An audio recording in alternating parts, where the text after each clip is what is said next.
Hi, I'm Miles McGuire from the Oshkosh Examiner, and thanks for joining us for this edition of what we call Conversations with the Candidates. Today, we're talking with Jim Evans, who is a member of the school board and is running for re-election. So thanks, Jim, for being here with us. Thank you for hosting. I always enjoy getting out and doing these things during a election period because normally we don't get this opportunity when we're serving, so we enjoy it.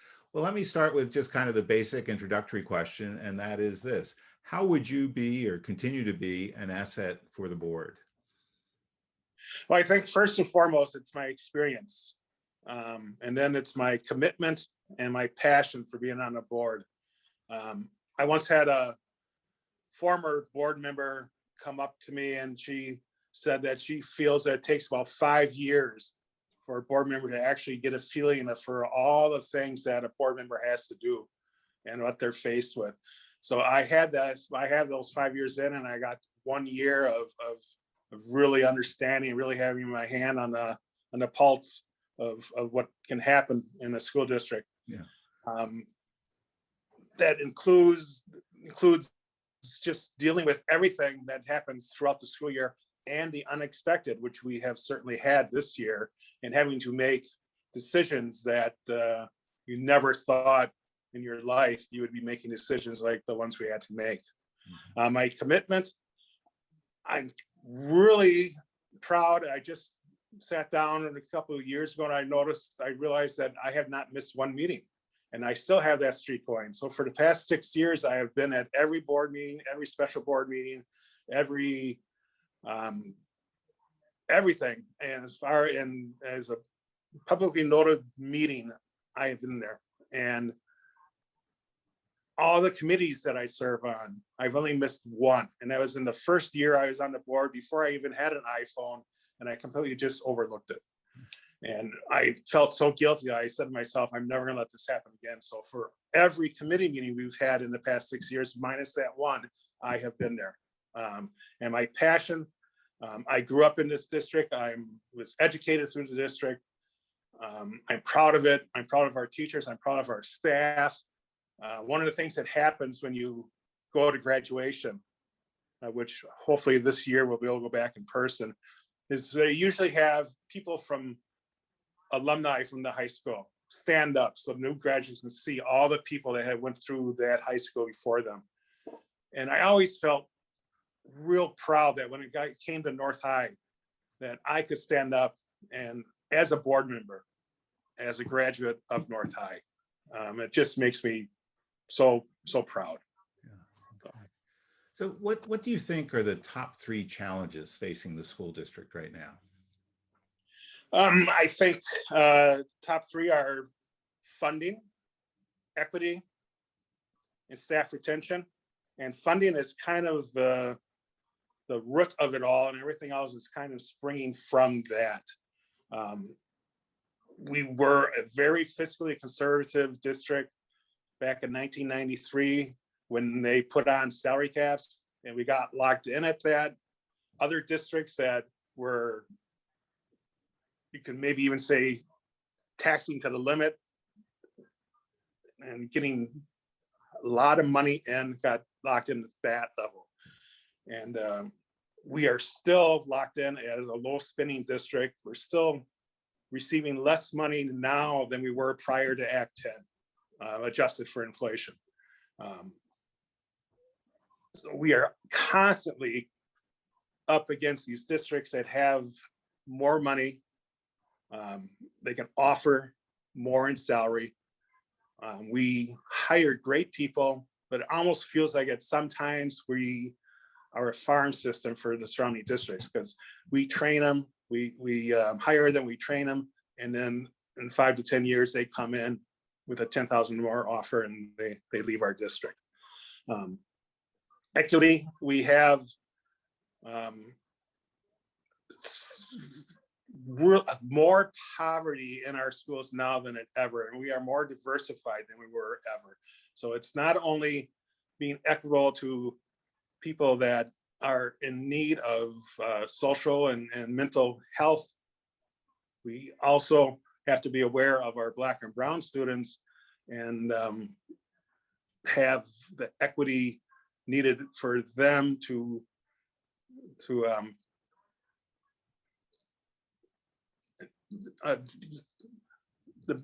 benefit their education in the schools. Staff retention, again, I kind of touched on that before, where they can come in with get offered more money, and with Act 10, everybody's a free agent now. Before Act 10, we had our benefit package that was good, and people would have 10 years in and they go, well, I could make a little bit more there, but I have it pretty good here and I got these benefits. But now it's they're free agents, and they can move from district to district, and with not losing anything by leaving Oshkosh as far as benefits.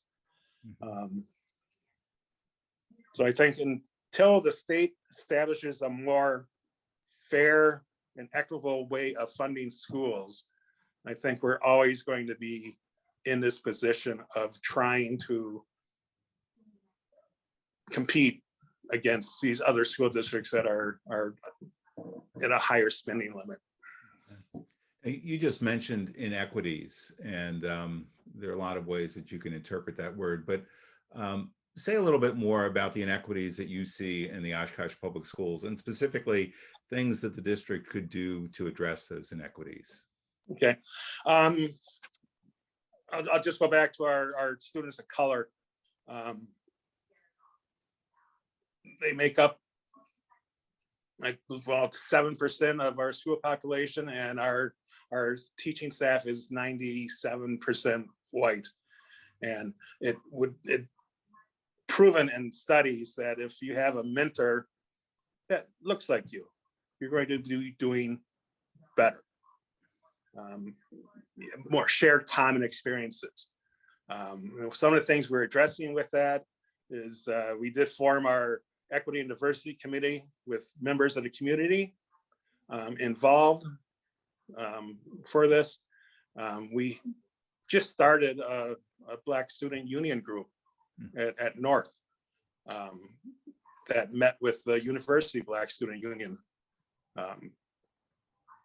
students just about a week ago, where they mentored each other. They had a bowling party, spent the whole day establishing relationships to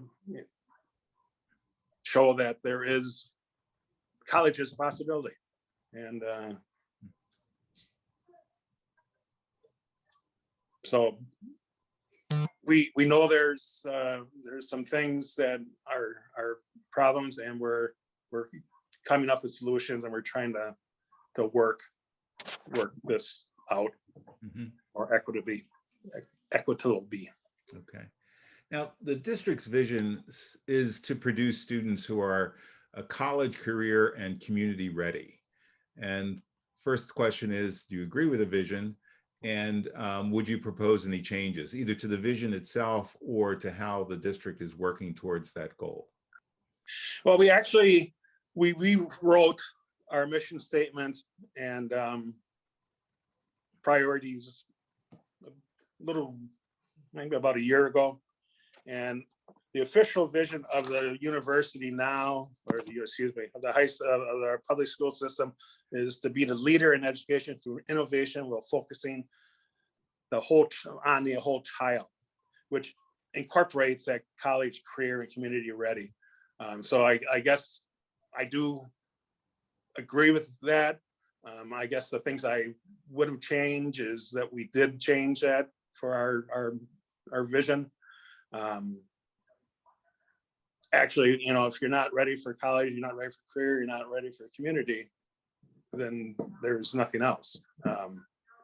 So I think I do agree with it, and with the vision statement that we changed it to incorporates that, plus being innovative and everything that encompasses in that vision statement.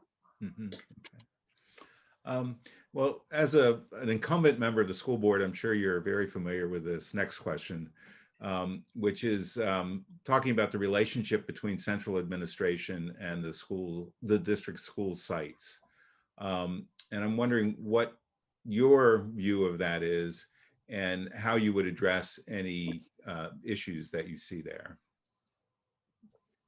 Well, as we know, that has been in the news of late, and we are aware of it. We've had several meetings on it. We commissioned a Gallup poll that will be presented to us and to administration and principals within the next week or so, and then it'll go publicly. I think what needs to be done is at every level, school board, superintendent, administrators, principals, teachers, staff, we have to rethink of what we want our district to be. Perhaps over the last couple of years, we kind of got on our little islands, the administration island, the principal island, the teacher's island, and we have to rethink how we feel about the district, and we have to all work together to bring our district forward. And that may be just as simple as, as we're all in this together, let's all pull the same way instead of trying to pull in 6, 7, 8 different directions. So I'm going to be really interested in what the Gallup poll shows. What we've been told is, the Gallup poll is going to show us where we are. And no matter how bad it may look, it's good to know where we are, because then we know where we have to go. So when that gets presented, I'm going to be very interested in where we are and set a clear direction of going forward. Okay. All right. Well, Jim, thanks again for taking the time to chat with us. I really appreciate it. And best of luck to you in the election next month. All right. Thank you. And thank you for doing this.